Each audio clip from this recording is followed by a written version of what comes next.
Ini kita sudah masuk tahun ke-9. Tahun 9. Hanya saja dulu awal lembaga yang dibangun bukan pondoknya, tapi madrasah sore. 1 tahun madrasah sore, baru tahun berikutnya kita bangun pondok. Terus musul 2 tahun berikutnya kita bangun SDI. Di SDI 3 lembaga paling tidak secara besar. Berarti sekarang ada SD Islam, berarti Madrasah sore itu kayak apa TPA gitu. Kalau di ini kan ada DTA kelasnya. Kalau sekolah umumnya selain SD apa Pak? SMP ada Pak. Kalau pondok kita ngikutnya kan ke Ulil Alba, begitu. Jadi bahasanya kelas jauh, sekolahnya tetap di sini anak-anak, tapi anak-anak terdaftar di Ulil.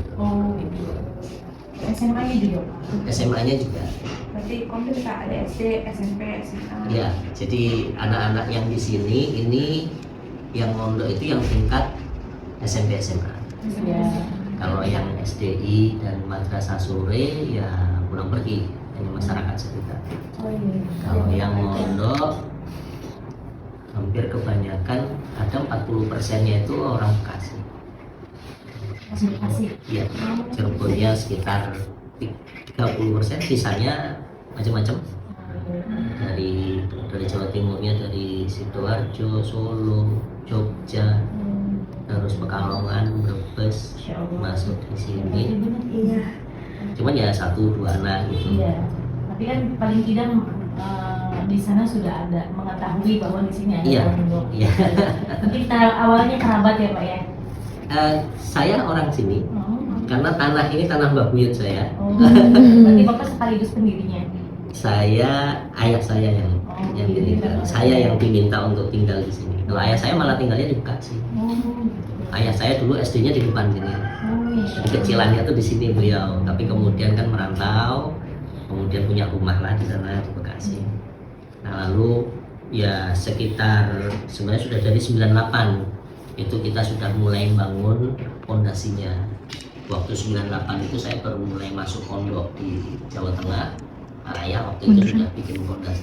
Nah, bikin pondasi ini baru dapat berapa itu ya, berarti 5 lokal ya, 5 lokal sama temboknya, terus terhenti. 98 kan moneter gitu. Iya.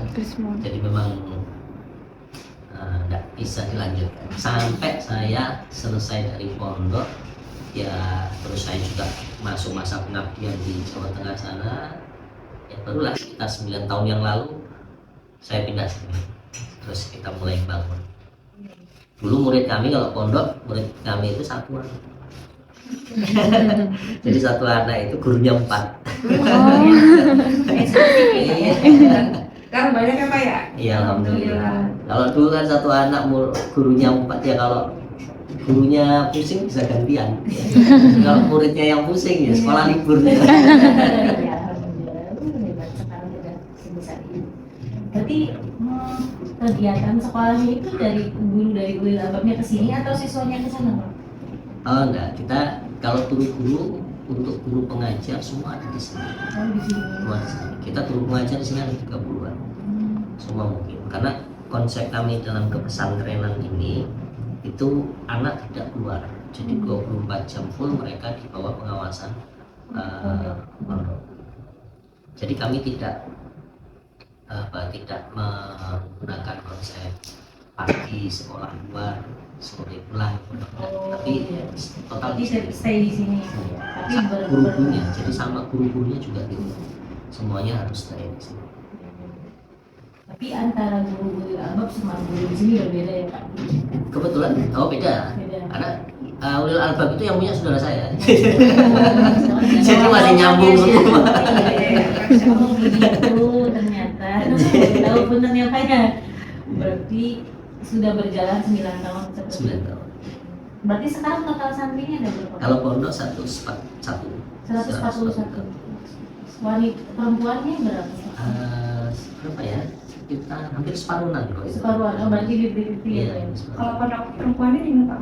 Ada di belakang. Ada belakangnya. Iya. Yang Dia kan tadi sudah dari pondok. Iya, tadi Iya, yang dari dari belakang belakang itu, tadi. Pak. Iya, tadi lapangan. Ya, Lapangan lapangan Sudah. basket. Nah, belakangnya. Oh, Jadi belakangnya ada- lagi perempuan. kan ada gerbang itu ya. Iya. Ada gerbang. Berarti 141 berarti Itu tahun 1500. Jadi waktu itu tanah haknya mbah saya terus diwakafkan. Waktu itu hanya 600 meter. Kemudian punyanya apa ya, Mbah Lih ya, Mbah Lih itu juga ada saja buat pondok kerja. Nah, 600 juga. Lalu ikut lagi Mbah Lih saya lagi ada 300. Ya nyambung itu jadi 1500. Terus ini kita bangun untuk pondok. Alhamdulillah terus pengembangannya ya sampai di sini di tanah timur. Di timur itu yang mungkin dengan lihat dari desa ada masjid, iya. itu juga tanah pondok. Sama kita punya tanah di Duku Dalam ada 40 meter. Iya. Di sini tuh ada di Siang, ada di Kudalam. Iya. Kalau sini orang biasa nyebutnya Cibiuk ya. Iya, Cibiuk ya. Ini asli Cirebon semua. Beda-beda Pak. Ada yang dari kota, ada yang dari. Iya, artinya Iya, artinya Cirebon semua. kecamatannya Oh, beda-beda kecamatan. Di sini jadi kami ini kelas karyawan Pak, karena semua teman-teman di sini alhamdulillah sudah bekerja. Oh. Jadi kuliah sambil bekerja. Maka dari itu kami yang Masuknya tiap hari apa? Bisa ya? Sabtu dan Minggu. Oh. untuk perkuliahannya sendiri dari semester 1 sampai dengan semester 6. Nah untuk KPM-nya sendiri makanya dari itu saya minta kebijakan Ibu untuk hanya hadir di Sabtu dan Minggu saja seperti itu Pak. Makanya mungkin ya kita nggak kelihatan lah istilahnya, nggak kelihatan karena hanya ada di hari libur. Oke, untuk tanggal 17 Pak, nanti kira-kira di sini ada kegiatan apa Pak? 17 Agustus. Kita biasanya tempat kita dipakai sama masyarakat untuk kegiatan apa lomba gitu. Namun pondok sendiri biasanya masuk dalam rangkaian kegiatan Gimja. Kita punya gerakan Indonesia Mengapa Sama, itu inisiator dari pondok sini, dan kita sudah cetak itu ada sekitar sudah tembus sampai 100.000 mushaf juz tambah yang kita bagikan secara gratis. Di banyak daerah minta, saya bahkan waktu saya lagi ngajar ditelepon dari orang Maluku itu juga minta, Ustaz ini bisa nggak untuk mengajukan mushaf Gimja ini? Mushaf Gimja itu memang nggak besar karena dia juz amma saja. Iya, iya. Kemudian bisa, kita butuh berapa untuk acara wisuda ini acara kabupaten, boleh saja diajukan dan memang gratis kita bagi secara. Dengan kalau punya tempat-tempat pengajian boleh saja ajukan butuh berapa nanti kita kirim. Nah biasanya acara rangkaian di bulan Agustus meliput acara itu juga. Memang kita tidak punya acara secara khusus memang, tapi acara khusus kami yaitu acara ya, pembagian besar. Ini istri saya.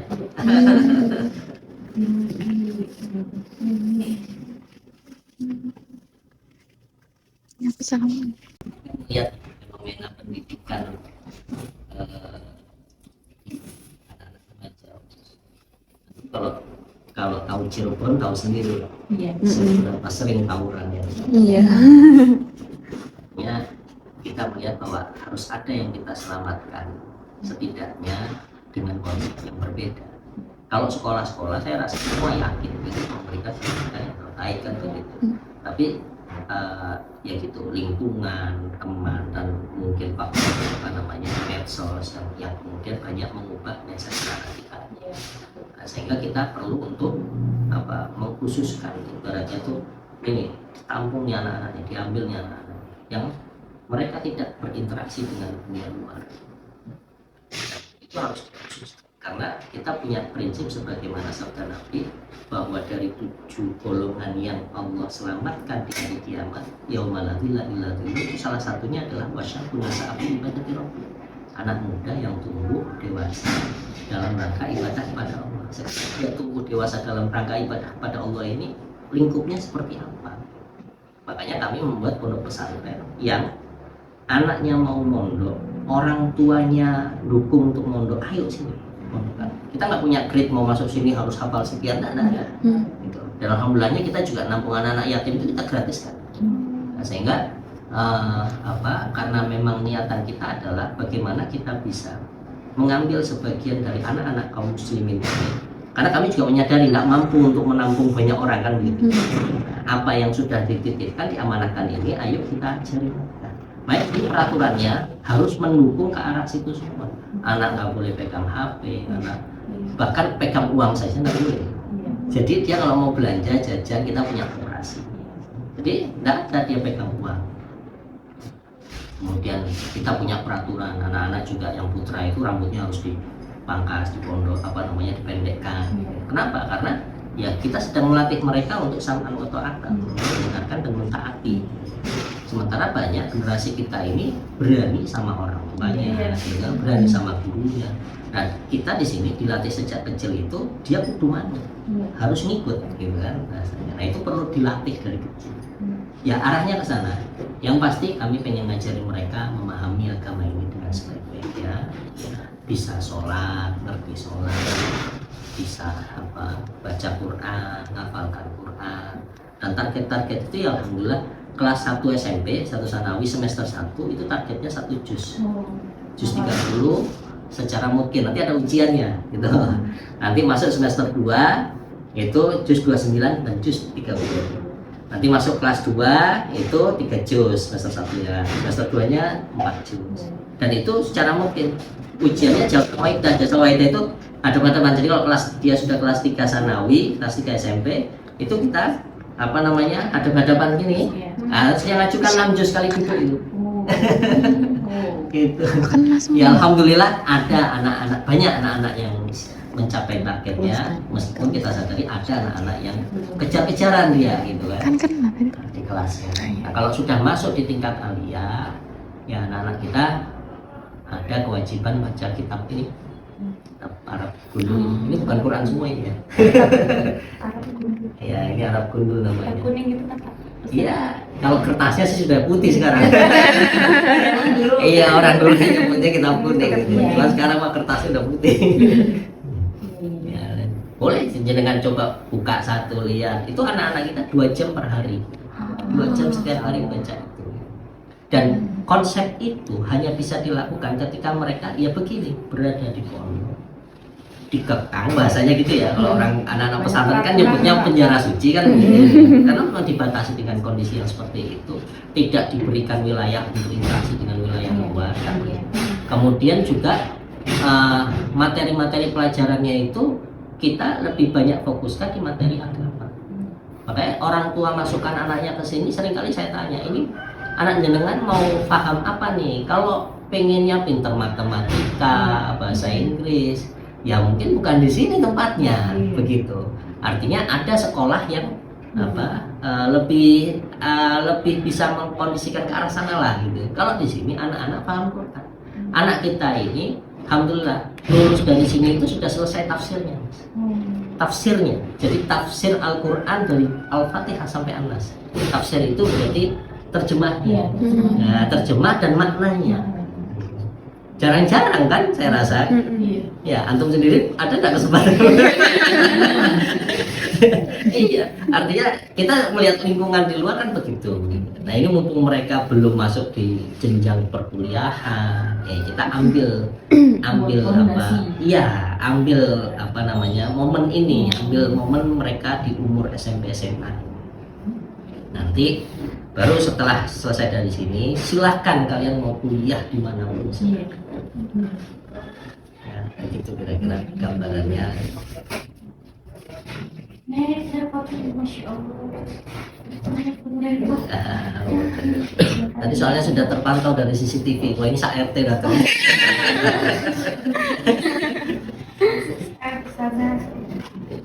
Ada itu sempat yang ada budidaya lele itu kegiatan kewirausahaan juga ya Pak? Kalau sampai ke wirausaha enggak, karena habis di kami saja. Ya, jadi kita belajar ceritanya, ini mengembangkan, itu kan nila sama patin. Oh, nila patin. Iya. Kalau itu ada patin albino yang putih-putih besar itu, nah itu namanya patin albino. Patin albino itu memang kalau dijual mahal dia. Iya. Kalau besar ya, jadi Iya. kalau sudah di atas 2 kilo per ekor, itu jatuhnya per kilonya itu 100.000. Tapi kalau masih di bawah 2 kilo, itu sekilonya cuma berapa? Hampir 40 ya, 30 sekian nggak mahal. Tapi kalau sudah besar sekalian malah mahal. Nah, kita anggaplah itu sebagai investasi. Kalau tidak ya kita pengen mudah-mudahan ke depan ada area kolam yang bagus untuk bisa diisi sama ikan-ikan besar ini. Jadi kalau ada tamu kan ngelihatnya enak. Jenengan datang itu ngelihatnya kolamnya kotor ya. Ya karena konsepnya begitu untuk pengembangan. Iya, buat melatih anak-anak juga Ya. Untuk budidaya. Ada nila kalau nila gampang kan, kalau nila kan mudah, jadi ditaruh gitu saja dia bisa banyak. Nah, kalau kita di tanah bukit dalam itu ada kebun sayuran, tapi memang belum bisa mengcover kebutuhan pokok karena yang ditanami baru 1.500 meter. Pepaya, sayurannya paling kangkung, bayam gitu. Main sana, tapi masuknya bukan Purwawinangun. Tapi kan milik pondok. Milik Kan pondok. ada Purwawinangun. Oh. Kita di sana juga itu kan area yang kita bisa pakai buat ngecamp. Itu camping. Jadi memang kita punya agenda camp tahfidz. Di tahfidz campnya anak-anak nginep di sana nanti ya gitu serangkaian acaranya outbound sampai nanti sholat malam hafalan. Biar nggak jenuh ya Pak. Izin nanti dokumentasi ya Pak. Nanti mungkin kita bisa upload di IG-nya kami KPM Desa Purwawinangun, boleh Pak misalkan itu nanti kita Ada post IG-nya ya. juga ya, IG-nya pondok pesantren. Ada Bisa di Itu tag di tag. Tidak tuh lele Pak. iya Martin Albino namanya.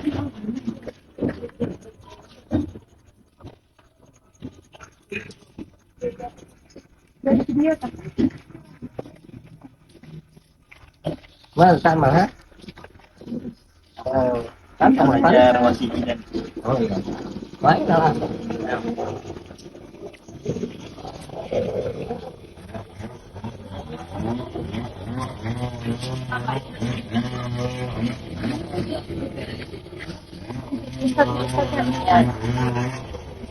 Biasanya jadi konsepnya itu dialirkan ke sini, dia disedot, kemudian masuk lagi ke sana.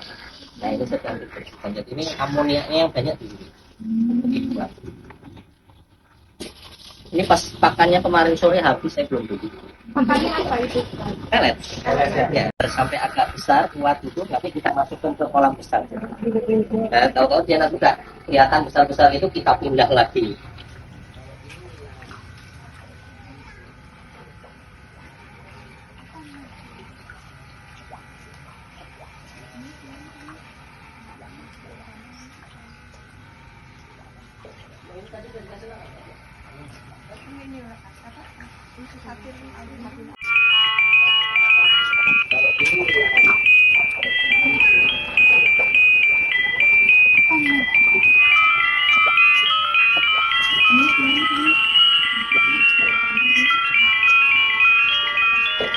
Tadi udah dikasih lah. Ini apa? Itu satu